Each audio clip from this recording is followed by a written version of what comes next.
मंजिल उन्हीं को मिलती है जिनके इरादों में जान होती है। सिर्फ नंबरों से कुछ नहीं होता, कॉन्सेप्ट से पहचान होती है। चलिए, इसी जोश के साथ आज की क्लास शुरू करते हैं और एसएसटी मैप वर्क के वो सारे इंपॉर्टेंट कॉन्सेप्ट्स क्लियर करते हैं जो बोर्ड एग्जाम में पूरे 5 नंबर दिलाएंगे। बिल्कुल। अगर आपको ये क्लास यूजफुल लग रही है तो एडुफेस्ट यूट्यूब चैनल को सब्सक्राइब जरूर कीजिए ताकि बोर्ड पैटर्न के और भी इंपॉर्टेंट कॉन्सेप्ट बेस्ड लेक्चर्स आपसे मिस ना हो। बिल्कुल, आज हमारा मिशन साफ है। हम सिर्फ मैप पर लोकेशन रटने नहीं वाले हैं, बल्कि हर एक पॉइंट के पीछे का लॉजिक, उसे याद रखने की ट्रिक और सबसे जरूरी, एग्जाम में उसे परफेक्टली मार्क करने का तरीका समझेंगे। हमारा टारगेट सिर्फ सीखना नहीं, बल्कि 5 में से 5 मार्क्स स्कोर करना है। ठीक है, तो इसे खोलते हैं। शुरुआत इतिहास से करते हैं। सबसे पहले इंडियन नेशनल कांग्रेस की वो 3 सेशंस जो एग्जाम में मतलब बार बार पूछे जाते हैं। हाँ बिल्कुल। तो सबसे पहले अपने दिमाग में भारत का नक्शा लाइए। हम पूरब यानी ईस्ट से शुरू करेंगे, फिर सेंटर में आएंगे और फिर दक्षिण की ओर जाएंगे। पहला सेशन में कलकत्ता, सितंबर 1920। कलकत्ता मतलब आज का कलकत्ता। ये क्यों जरूरी था? ये इसलिए जरूरी था क्योंकि यहीं पर नॉन कोऑपरेशन मूवमेंट का प्रस्ताव रखा गया था।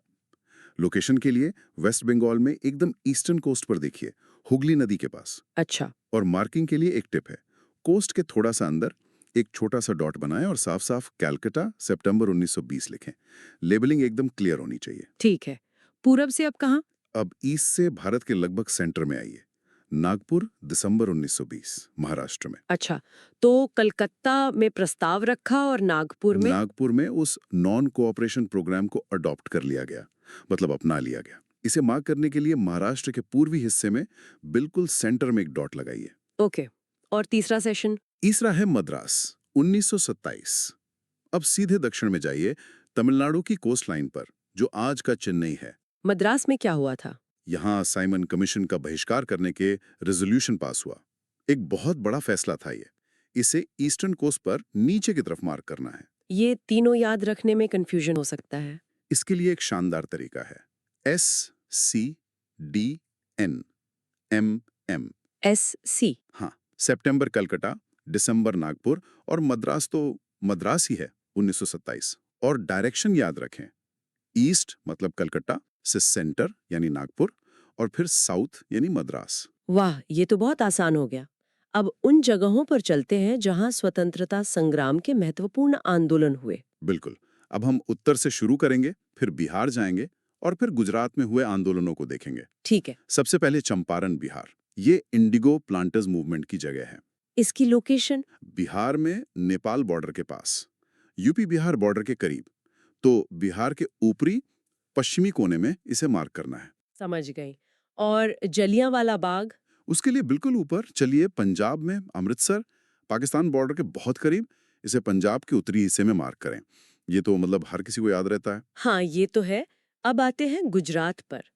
यहाँ 3 जगहें हैं, खेड़ा, अहमदाबाद और डांडी। हाँ, गुजरात ट्रायो। सबसे पहले खेड़ा, ये किसान सत्याग्रह के लिए जाना जाता है, अहमदाबाद के ठीक नीचे। याद रखने के लिए खेड़ा और किसान दोनों के से शुरू होते हैं। अच्छा। और अहमदाबाद? अहमदाबाद में कॉटन मिल वर्कर्स का सत्याग्रह हुआ था। ये गुजरात के लगभग सेंटर में है। और डांडी? इसमें तो अक्सर गलती होती है। बिल्कुल, डांडी सबसे जरूरी है। सवनय अवज्ञा आंदोलन यहीं से शुरू हुआ।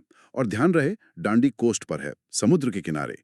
इसे अंदर मार्क करने की गलती बिल्कुल ना करें। तो मार्किंग के लिए तीनों गुजरात में है, अहमदाबाद और खेड़ा पास पास, और डांडी कोस्टल लाइन पर नीचे की तरफ। एग्जैक्टली। और एक ट्रिक और है, गुजरात की इस तिकड़ी को CAK से याद रख सकते हैं। चंपारण, अहमदाबाद, खेड़ा। हालांकि चंपारण बिहार में है, पर यह गांधी जी के शुरुआती आंदोलनों का एक क्रम था। बहुत बढ़िया। इतिहास के बाद अब भूगोल की दुनिया में चलते हैं। शुरुआत करते हैं भारत की मिट्टी से। हाँ, भूगोल में मिट्टी से। और एग्जाम में यहाँ सिर्फ आइडेंटिफिकेशन के लिए आएगा, यानी आपको शेडेड एरिया पहचानना होगा। तो इसे कैसे समझें? पूरे भारत के नक्शे को एक कैनवास की तरह सोचें। सबसे पहले एलुवियल सॉइल यानी जलोढ़ मिट्टी। ये पूरा नॉर्दर्न प्लेन्स मतलब गंगा बेल्ट और ईस्टर्न कोस्टल प्लेन्स में मिलेगी। सीधी सी बात है, जहां जहां नदियां हैं। ठीक है। और काली मिट्टी? ब्लैक सॉइल के लिए वो वी शेप का डेक्कन ट्रैप याद रखिए, खासकर महाराष्ट्र और मध्य प्रदेश का हिस्सा। फिर आती है रेड एंड येलो सॉइल। हाँ, लाल और पीली मिट्टी। ये आपको डेक्कन पठार के ज्यादातर हिस्से उड़ीसा और छत्तीसगढ़ में मिलेगी। फिर वेस्टर्न घाट के छोटे छोटे पैच में लैटेराइट मिट्टी है। और रेगिस्तान वाली? एरिड सॉइल यानी मरुस्थलीय मिट्टी, वो तो साफ दिखता है, राजस्थान का पूरा रेगिस्तानी इलाका। और सबसे ऊपर जम्मू कश्मीर और हिमालयी क्षेत्र में वो है फॉरेस्ट सॉइल यानी वन मिट्टी। इसे याद रखने का कोई आसान तरीका? बहुत सिंपल है। ब्लैक सॉइल मतलब कॉटन यानी कपास, तो सीधा महाराष्ट्र दिमाग में आता है। एरिड मतलब डेजर्ट यानी रेगिस्तान, तो राजस्थान। और अलूवियल मतलब रिवर्स यानी नदियां, तो गंगा बेल्ट। और एग्जाम के लिए कोई खास टिप? हाँ, एक जरूरी बात, एग्जाम में जैसा शेडिंग पैटर्न या कलर की की में दिया हो वैसा ही बनाना है, अपनी मर्जी से कुछ नहीं करना। मिट्टी के बाद पानी की बात करते हैं। भारत के प्रमुख बांध यानी डैम्स। बिल्कुल। अब नक्शे पर बनी नदियों की लकीरों पर ध्यान दें। इसमें सबसे कॉमन गलती क्या होती है? सबसे बड़ी गलती जो स्टूडेंट्स करते हैं वो डैम को नदी के पास हवा में बना देते हैं।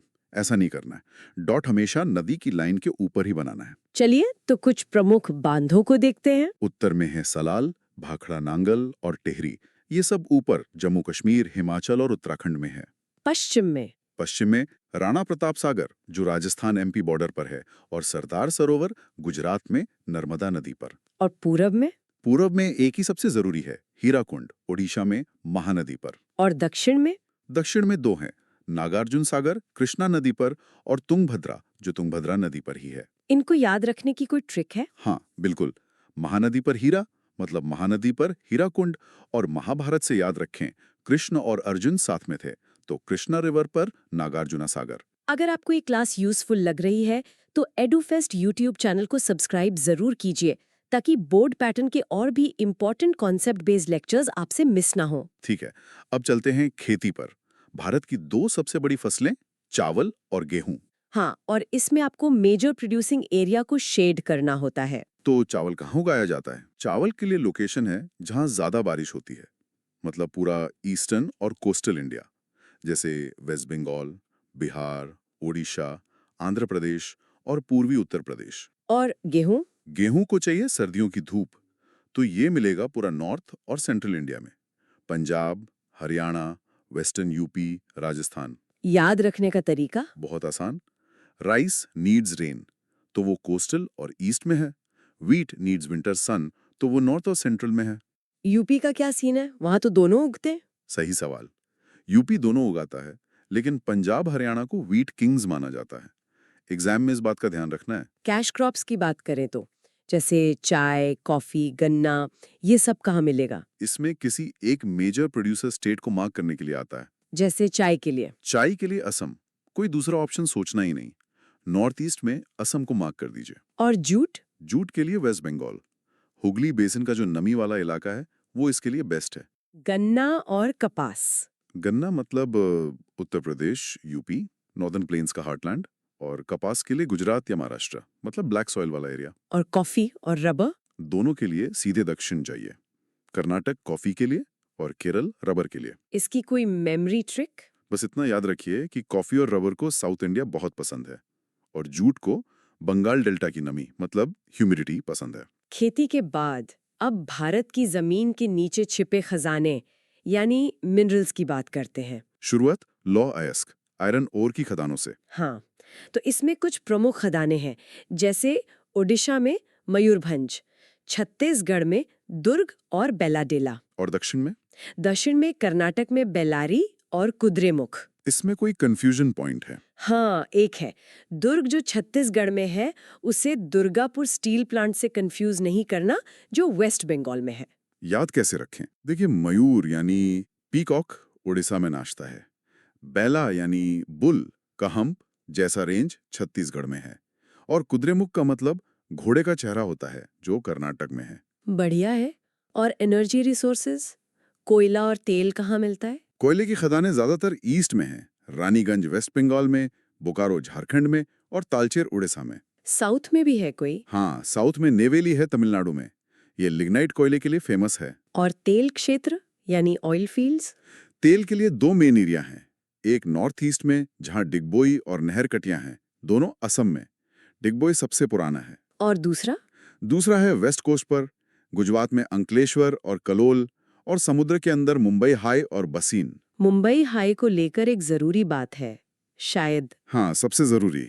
मुंबई हाई जमीन पर नहीं, अरब सागर में है। इसे महाराष्ट्र के अंदर मार्क मत करना, ये बहुत कॉमन मिस्टेक है। डिगबोई के लिए कोई ट्रिक? हाँ, डिग बॉय मतलब डिगिंग बॉय, ये भारत का सबसे पुराना तेल क्षेत्र है, ऐसे याद रह जाएगा। ऊर्जा बनाने वाले पावर प्लांट्स के बारे में भी बता दीजिए। बिल्कुल। थर्मल पावर प्लांट्स जो कोयले से चलते हैं, उनमें नामरूप असम में, सिंगरौली एमपी में और रामागुंडम तेलंगाना में जरूरी हैं। और न्यूक्लियर पावर प्लांट्स? न्यूक्लियर में 4 बहुत जरूरी हैं। नरोरा यूपी में, काकरापार गुजरात में, तारापुर महाराष्ट्र में और कल्पक्कम तमिलनाडु में। इनको याद रखने का कोई तरीका? हाँ है ना, नरोरा नॉर्थ यूपी में है, काकरापार सुनने में गुजराती स्नैक खाखरा जैसा लगता है और तारापुर भारत का पहला नंबर 1 न्यूक्लियर प्लांट है। अब इंडस्ट्रीज की बात करते हैं। हाँ, कॉटन टेक्सटाइल इंडस्ट्रीज के हब कौन से हैं? इसमें देश के चारों कोनों से एक-एक सेंटर याद रखना है। जैसे? उत्तर में कानपुर, पश्चिम में सूरत और मुंबई, मध्य प्रदेश के दिल में इंदौर और दक्षिण में कोयम्बटूर। इसके लिए कोई ट्रिक? हाँ, कानपुर उत्तर भारत का मैनचेस्टर है तो कोयम्बटूर दक्षिण भारत का। और सूरत तो साड़ियों के लिए फेमस है ही। और आयरन एंड स्टील प्लांट्स? ये ज्यादातर ईस्ट और सेंट्रल इंडिया में है, जैसे ईस्ट में दुर्गापुर, बोकारो और जमशेदपुर। दुर्गापुर वेस्ट बंगाल में है, राइट? हाँ, दुर्गापुर वेस्ट बंगाल में, जबकि बोकारो और जमशेदपुर दोनों झारखंड में हैं। सेंट्रल इंडिया में भिलाई है, छत्तीसगढ़ में। और साउथ में विजयनगर और सालेम। कोई मेमोरी ट्रिक? जमशेदपुर यानी टाटा सबसे पुराना है और भिलाई को रूस मतलब भाई भाई की मदद से बनाया गया था। आज के दौर की इंडस्ट्री? Software technology parks? हाँ, ये नए सेंटर्स हैं। नॉर्थ में नोएडा दिल्ली के पास, वेस्ट में? वेस्ट में गांधीनगर, मुंबई और पुणे। और साउथ तो हब ही है। बिल्कुल।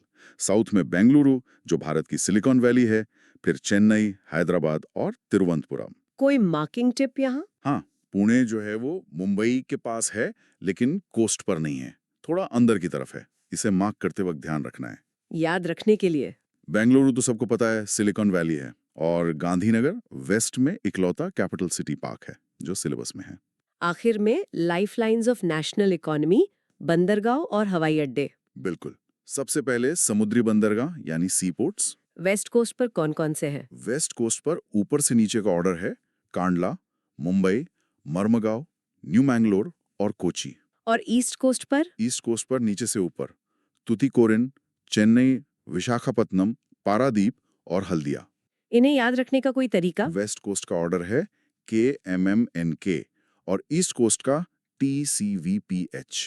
और एक फैक्ट याद रखिए, विशाखापत्तनम सबसे गहरा, डीपेस्ट लैंड लॉक्ड पोर्ट है। अब आते हैं अंतर्राष्ट्रीय हवाई अड्डों पर।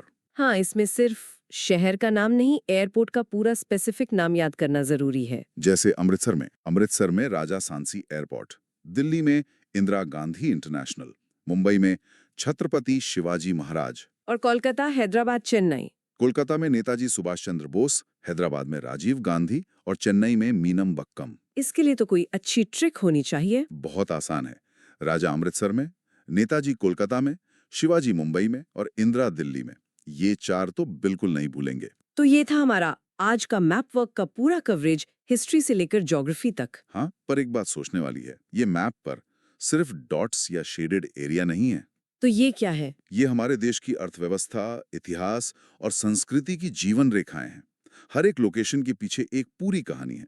तो अगली बार जब कोई मेड इन इंडिया प्रोडक्ट देखें या किसी शहर के बारे में खबर पढ़ें, तो क्या अंदाजा लगा सकते हैं कि वो देश के किस हिस्से से, किस खदान, किस फैक्ट्री या किस पोर्ट से होकर हम तक पहुंचा होगा।